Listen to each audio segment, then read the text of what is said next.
Hi, everyone, and welcome to episode 17 of the Tick Bootcamp podcast. The title of today's interview is Western Medicine Fails a Nurse's Family, an interview with nurse, mother, and wife Ashley Marba. My name is Richard Johannesson. And I'm Matt Sabatello. Today's podcast guest is Ashley Marba, a nurse, mother, and wife from Santa Barbara, California. Ms. Marba, her husband, and her two children have all been diagnosed with Lyme disease. Ms. Marba believes her children contracted Lyme disease in utero. Before suffering from Lyme disease, Ms. Marba had lived a full life that included working full-time as a nurse, participating in athletic activities like snowboarding, and regularly attending music concerts. After contracting Lyme disease, Ms. Marba's illness forced her to abandon her career as a nurse, and she had to stop working in general. She had to stop all of her social activities, and on occasion she was housebound, too weak to leave her couch. At the peak of her illness, Ms. Marba fainted 4 times in 1 week. Ms. Marba's healing journey has had many, many twists and turns. Several doctors misdiagnosed her illness. She was misdiagnosed with depression, anxiety, PTSD, fibromyalgia, IBS, and IC. Finally, an internal medicine naturopathic doctor utilized an IGeneX blood test to properly diagnose her with Lyme disease, Babesia, and several other tick-borne viruses and parasites. Today, Ms. Marba estimates that her healing journey has allowed her to regain about 50% of her pre-tick disease health. To date, she has pursued both traditional antibiotic treatments and then alternative treatments such as AL complex, herbal supplements, ozone therapy, CBD oils, acupuncture, and umbilical stem cell therapy. Ms. Marba has had to become an advocate for her entire family to make sure her husband and children receive proper diagnosis and treatment. She has made her family's journey public so that she can help others avoid the pain that she and her entire family has had to suffer. Ashley, thanks again for joining us today. Thank you so much for having me. We're so happy to have you here today, especially because you're a nurse and your experience with Lyme disease. Can you start by describing what your life was like before you first got sick? Yes, I worked as a full-time registered nurse in the hospital on a med-surg floor. I would frequently go out with my friends. We'd go out to dinner. We'd go dancing. I would go on trips with my family and often go to Lake Tahoe and go snowboarding. And I actually, at one point, was going back to school to get my bachelor's degree in nursing. And I used to work out a lot. At what point in your life did you realize something wasn't right and you were sick? I started getting stomach pains when I was 12, and that didn't really ring any bells because I did have somewhat of a traumatic childhood, so it all seemed to kind of correlate to that. But then when I was 15, I started having fainting spells frequently, and I was tired all the time. And then in my 20s, a lot of those symptoms exacerbated. I was still fainting, and I was tired. I would get headaches. And then when things really shifted is in my 30s. I had frequent sinus infections. I was just sick all the time. And I kept telling my doctors around me that my muscles felt like they were sick. And they just didn't really know what to do with that information. And then I just had increased fatigue, headaches, muscle pain, joint pain. And then I also remembered that in 2008, I did get my very first flu shot, and I developed the flu for the very first time ever. So I was really sick after that. And from that moment on, I had a lot more symptoms. Ashley, so you were living a very healthy, happy life, working as a nurse, going back to school, having a good time with your friends. And then over time, up until your 30s, you started to get progressively worse and more sick. So how did that have an impact on your work life, your family life, your social life, all leading up to your eventual diagnosis with Lyme disease? It was really hard because I was so used to being able to do all of these things. And then suddenly I had to pull back. I had to stay home sick a lot, and I wasn't able to work. It was really hard on my family. It was really depressing, actually, to not be able to do all of those things. Not to get too personal, Ashley, but how was your family and friends during this time? Were they supportive of you? Were they telling you just to buck up and push on? My mom was supportive, and, nobody really knew what was going on. And honestly, I wasn't sharing a lot of what was going on because a lot of my doctors were telling me that it's because I was depressed. I frequently was told, you just have too much on your plate. So I just kind of took it that I need to find a way to decrease stress, decrease my anxiety, and if I can do that, I'll feel better. But I think, when they relate it to something else, when it's related to your childhood, they're a little more understanding. But when it actually came to being diagnosed with Lyme, I don't think anybody understood that. I think it's very hard for others to really understand the impact Lyme can have because it is known as an invisible illness. And you look fine on the outside, but you feel like you're dying on the inside. So it's very hard for people to relate. And I think if you can talk a little bit about how many doctors you saw before you got diagnosed. So I saw my primary care physician who did a bunch of blood tests. Regular blood tests. They don't test you for Lyme in primary care. They do like a CBC and they just check basic things. Nothing was seen on there. So basically they kind of brush me off and they tell me I'm fine. I was seeing a psychiatrist actually during that time, and I was diagnosed with depression, anxiety, PTSD. He had me on all kinds of medication. He prescribed one medication that would give me a side effect, and I'd have to be on another prescription for that. So I was kind of going down this path of really focusing on just the depression, anxiety, and then I was having all these stomach issues. Then I saw a GI doctor, and he basically told me everything was fine, that I just had too much on my plate. So I heard that again. And I also saw a neurologist, and he told me that I had complicated migraines, so he couldn't prescribe me anything. So if I did take anything, that it would lead to stroke. So that really led nowhere. So every doctor I saw just kind of led to a dead end, and it was really frustrating. And in the back of my mind, I always thought, no, this isn't right. There's something wrong. I just don't know what it is. I can't quite put my finger on it. And I need to keep pursuing finding the right doctor to actually help fix what's wrong with me. So really, it sounds like it was twofold. There was a domino effect of taking prescription medication for different things and then having side effects and taking more medication to address those side effects. And on top of that, you were getting worse and worse from the Lyme in your body, making you sicker and sicker. Yes. Now, before your diagnosis with Lyme, did you have any really severe moments that you can speak of that were memorable? Yes. So October of 2016 was probably one of the most stressful moments in my life. My job was extremely stressful. I found out my dad was dying of cancer. I was in the middle of having to go to court to go to trial for an incident that happened to my daughter, unfortunately. So my body was under the most severe stress I've ever been under. And that's when everything started changing for me. My body was just shutting down. I had fainted 4 times in 1 week. I was having severe pain in my back and then in my ribs, and the pain was so intense that I would faint.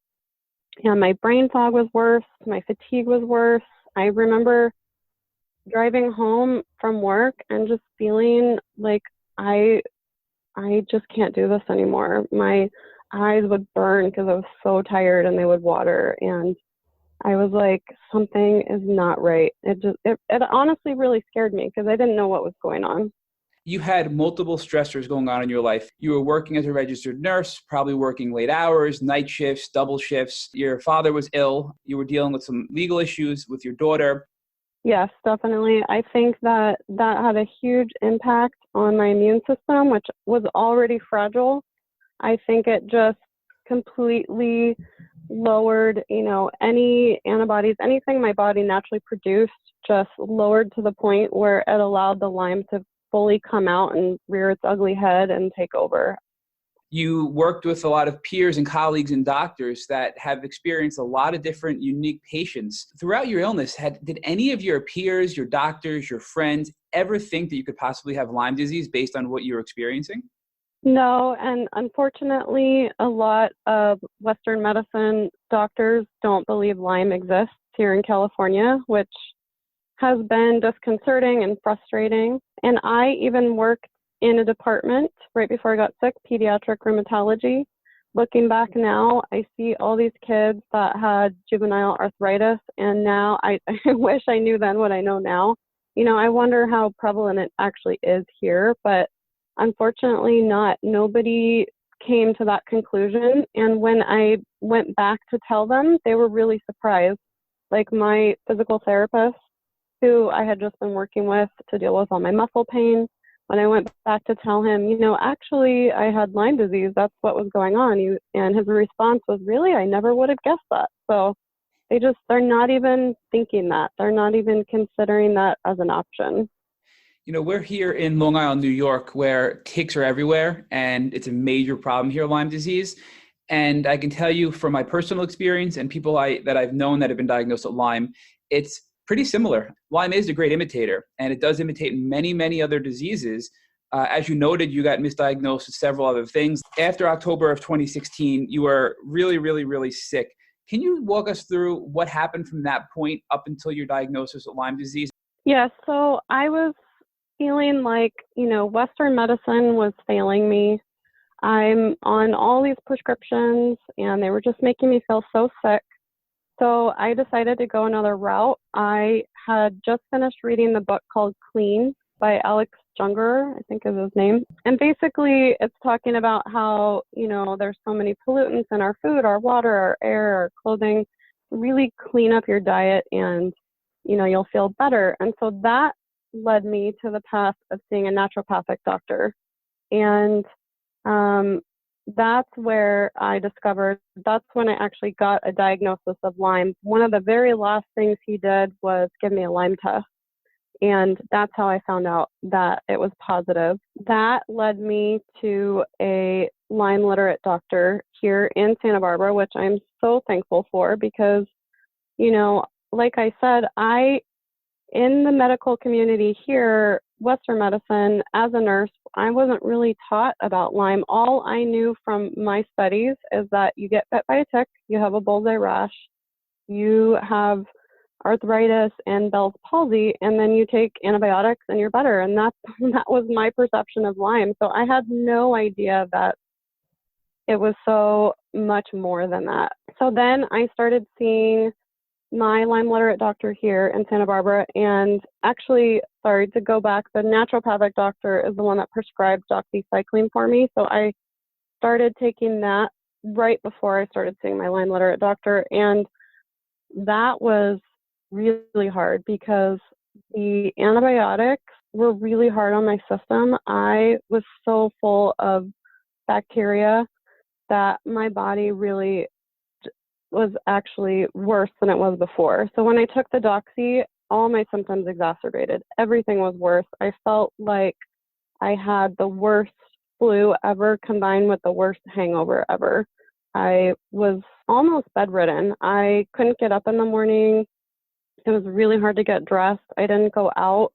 I really just kind of laid on the couch feeling so sick and toxic. My body was just so full of toxins.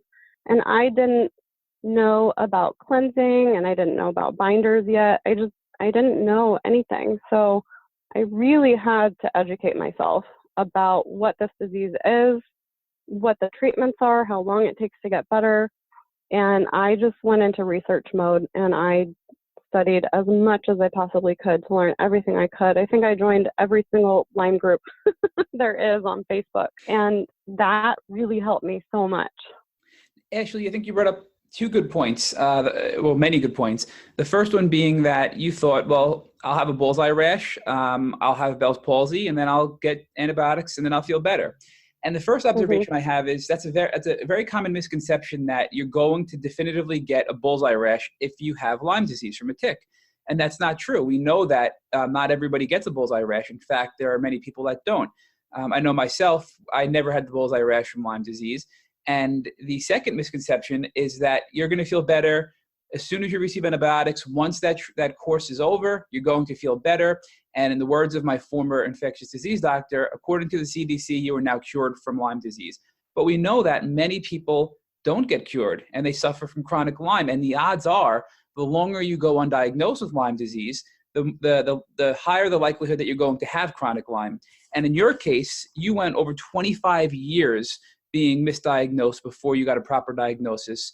And because of that, do you believe that led you to be in the position you're in now, where it's such a major fight to recover your health at this point? Yes, definitely. I think that bacteria and all the co-infections have had all this time to, really take over my system. And what I've also learned is my body is not good at pushing any toxins out. So even after I'm killing it, it's still sitting in my body. And, it's causing me to have, lots of Herxheimer reactions. And I'm, in an acidic state and I just feel horrible. And, thankfully I haven't towards the end, I've been in treatment for 2 years now. I don't experience as many Herxheimers, but I will say I made the mistake of running out of one of my medicines, my ABART, and I had to, I was off of it just maybe for a week or two, and I restarted it, and I had to go through the Herxes again, and that was just, it's torturous. It's really horrible. It's hard to function when you feel like that. Can you describe for our listeners, for those that don't know, what a Herxheimer reaction is? Yes, so when you take either antibiotics or an herbal supplement, it kills off the Lyme bacteria, it can, or Bartonella or Babesia, excuse me. And as that virus and the bacteria, as it dies off, it puts your body in an acidic state. And when you feel that way, you have brain fog, you have increased muscular pain, increased fatigue. And what I've learned is that's so important that when you feel that way, there are things you can do to put your pH level down. And just taking things like Alka-Seltzer Gold or, even jumping on a trampoline to help dump your lymph, infrared sauna. Like there's so many things you can do to actually get out of that state, because if you herx too much, it's actually dangerous. It's really hard on your body. And it's on an extreme, if you herx way too much, you can actually die from that. So it's really important to find balance in your treatment and your care. So ultimately, this Herxheimer reaction is a kill-off of the Lyme bacteria from either herbal treatment or antibiotics, and these dead bacteria now cause a toxic environment in your body and cause you to feel even worse. Is that right? Yes. Now, I'm very curious to hear your opinion, Ashley, on, since you have a background in medicine and in nursing, what your thought is about Lyme patients who received treatment, either antibiotic or alternative treatments, and donating blood.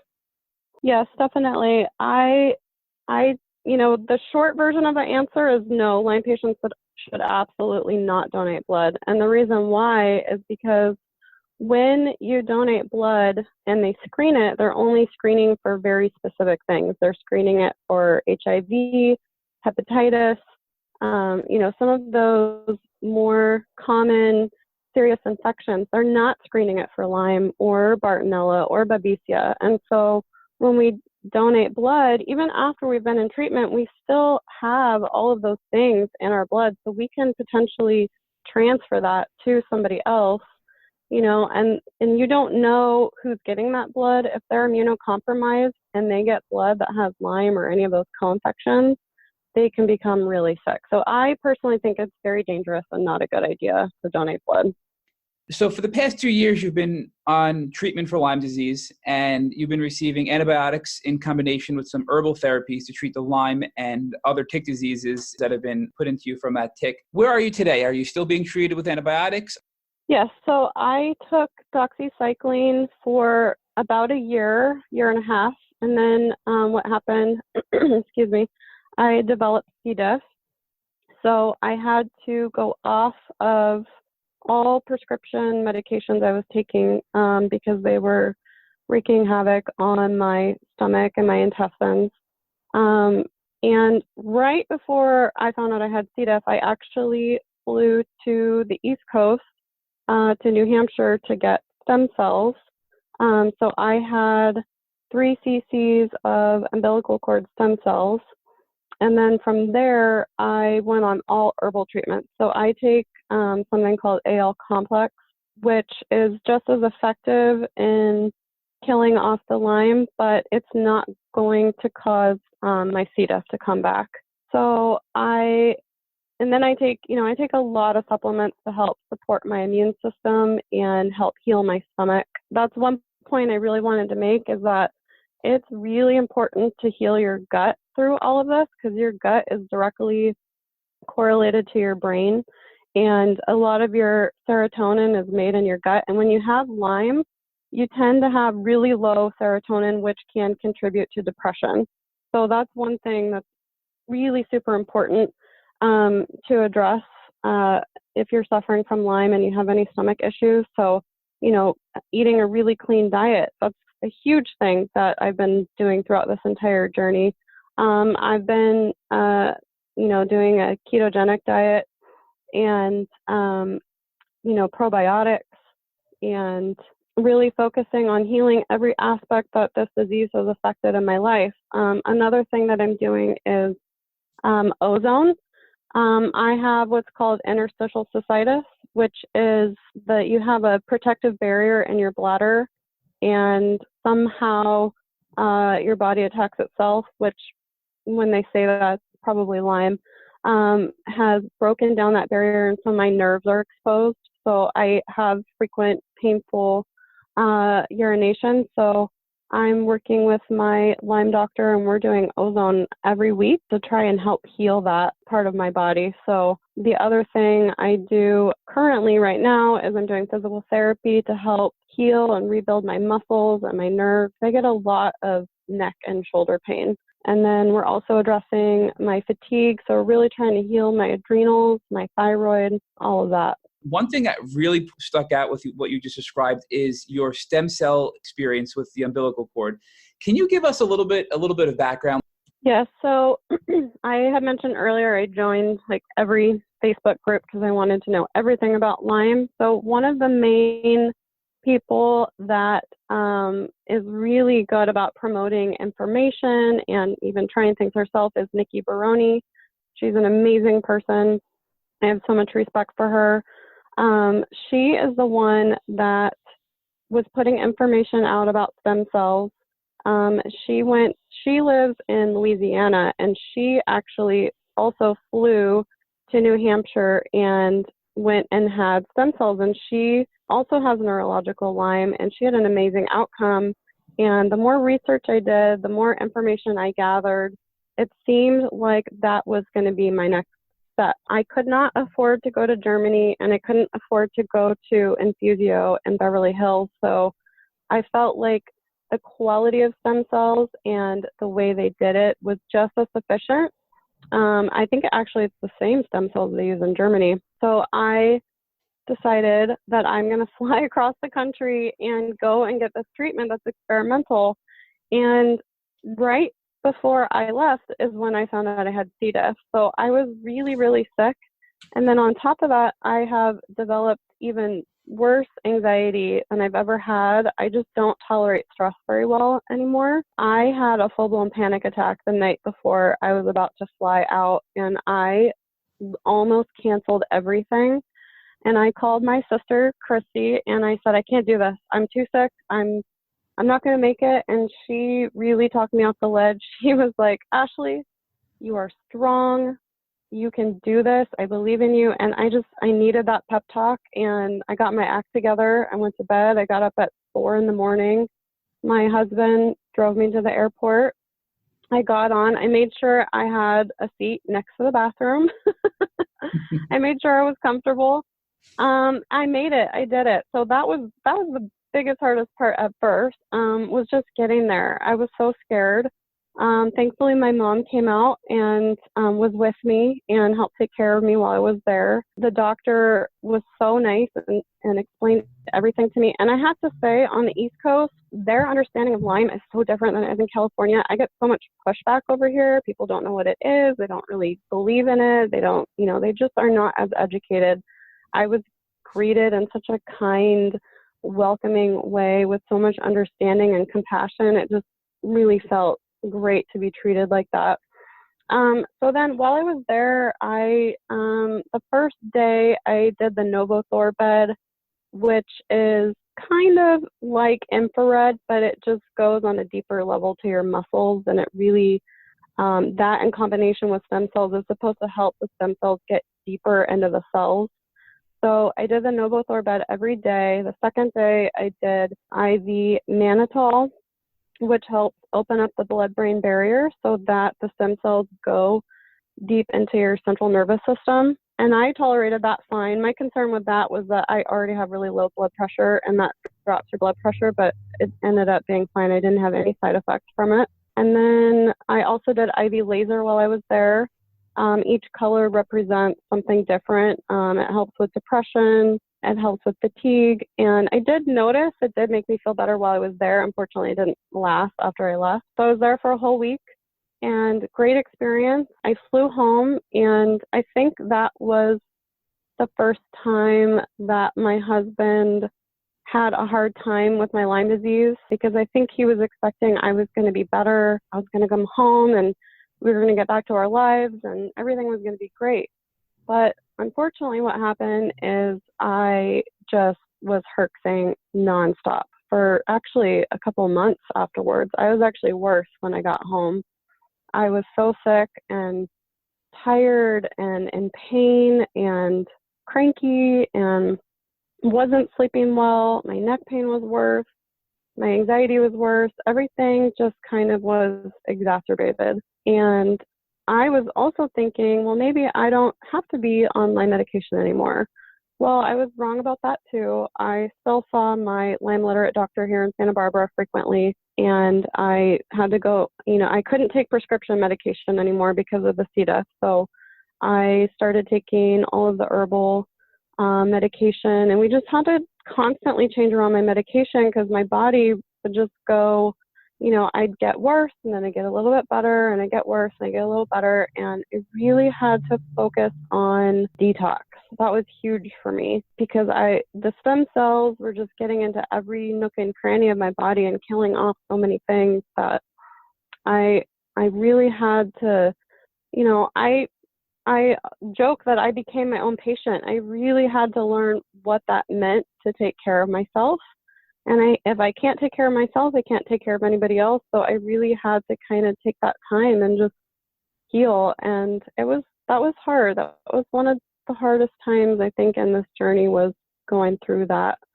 But I would do it again in a heartbeat because I feel that stem cells are one of the keys to, eating this. I don't think that it's going to completely kill it off, but I think once I stopped herxing and once, I was really on track with all my medicine and detoxing, there was a breakthrough where I felt like myself. And that's the best feeling ever, because you get so lost in this disease that you forget who you are or, what you're fighting for. And you finally have a moment where you feel good and it's like, okay, I can do this and I'm going to keep going. Do you attribute that state of feeling I am myself again to the stem cell therapy, and without that would have never occurred? I think it helped jump me into a level of healing that I don't think I would have obtained without doing the stem cells. I definitely think it helped me. I see that you have tried CBD oil. Can you speak about if it has helped you? Yeah, so I've actually tried CBD in probably every form that you can get your hands on. I've tried the tincture, I've tried topical, I've tried the vape pen, I've tried gummies, I've done it all. And I have to say, that you find CBD everywhere now. You can even find it in CVS. I think you just want to be careful with the quality of CBD that you're getting. I don't think they're all the same. I think some are definitely better than others. I have a friend that's also a nurse, and she makes her own CBD ointment, and that is great for when my neck hurts really bad. I put that on, and it really helps a lot. And I actually have a vape pen that has CBD in it that I take every single night before I go to bed. That helps me sleep. It helps minimize my pain, so I'm not tossing and turning in pain all night. I really think CBD is healing. It's anti-inflammatory. I think there's so many things we don't even know about it yet that it's going to help us with. So I think it's a definite thing you want to have in your bag of tricks to help combat a lot of this stuff. Ashley, what percentage would you say you're back to your old self? I would say I'm about 50%. I have learned that none of this is a quick fix. Like, the body really takes time to heal. So I've learned to accept that. Now, have you been able to return to work as a nurse? So I just recently, within the last 2 months, have been able to go back to work. Unfortunately, I'm not able to work as a nurse just yet because it requires so much skill physically, mentally, and emotionally that I just don't have yet. So I am working part-time, and it's a really low stress job where, even if I'm not feeling great, I can still kind of function. And this is the first time since I was a teenager that I'm working part-time, which is new to me, and I've had to embrace that and be okay with, where I'm at in my life and that I'm just not quite there yet. But it is encouraging that I'm even able to do that because, 6 months ago, I was, barely getting off the couch, barely able to get dressed. I didn't wear makeup. I didn't go out. So it's really nice to be in a place where I can get up and I can get ready and, drive in a car and not feel like I'm dying. So, even though I'm not exactly where I want to be, I'm hopeful that I will get back to that place and I will work as a nurse again. Ashley, have you been able to return to having a social life and an improved family life? I am a little bit. I'm not where I was before I started treatment, but I am able to go to a concert once in a while because I'm a music lover, and that's like something that is so important to me to have that back in my life. So I am able to go, just not quite as much as I'd like to. And I am able to go on little trips again. So that's definitely improved. I have to take time to recover when I go on a trip. Driving is hard on my body. Traveling is hard on my body. I just have to remember that, when I'm out and, family wants to do a bunch of stuff that, I have to really communicate, this is what I can do and this is what I can't do. And I need to rest afterwards. And I just really have to take that time for myself. With my kids, I wish I had a little more energy. It's really hard because when they're home from school is when I'm the most tired. But, we find ways to spend time together and read and, we don't get to do everything we want to do, but it's that I'm also hopeful about. I feel like I will get back to a place where I can play with them more. And on the note of your husband and your children, Ashley, I know your husband has Lyme as well as your children. Do you believe that Yes. your children received that Lyme from you through birth? Yes, definitely. I watched the documentary Under Our Skin, and that was so educational for me and so helpful. It really helped me see, exactly what Lyme looks like and how it can transfer to children. Like I said, I didn't know very much about it in the beginning, and I just, I didn't have all the information, and I was really mostly concerned about my daughter. She's now 8. She exhibited a lot of symptoms. She had headaches, she had joint pain, stomach pain, her memory was off, she had some behavioral stuff, and I was very concerned about her. And, I know some parents hesitate to get their children tested because they don't want to know. But in my perspective, if you let it go on longer, it could do more damage and it could get to a point where it's irreversible. So I think it's better to face your fear, get them tested, and, have them see a Lyme literate doctor and get them on a path of healing. And I mean, the good thing about children is they tend to heal quicker than adults do. They tend to push the bacteria out quicker. Their little bodies are very resilient. And my children have been in treatment for a year and a half, and they are doing really well. They're responding really well to the treatment. Now, my daughter, we're not, I think she had it a lot worse than my little boy did. My little boy is now 4. So there's still some stuff we're definitely working on. But, as she gets older and the more research they do and the more treatments that are available, I'm betting that things are going to be a little bit better for her. I'm hoping she can also get stem cells as well. So, but yeah, it's been really hard having our entire family having Lyme. And I even had my oldest son tested as well, and his Lyme test also showed exposure to Lyme. So I feel that they definitely contracted it in utero while I was pregnant with them. I have an article up right here from the National Institute of Health that states the Lyme bacteria, which are known as Borrelia spirochetes, were found in human vaginal and seminal secretion. So there is definitely evidence pointing to the fact that Lyme disease can be sexually transmitted and also potentially can be spread to your children via birth. So I think it's important for everybody to be aware of the possibility and to consider it when they have their children, to get them tested, just to try to get at it as quick as possible if they are born with Lyme disease. What advice would you give to others who are in the throes of Lyme disease?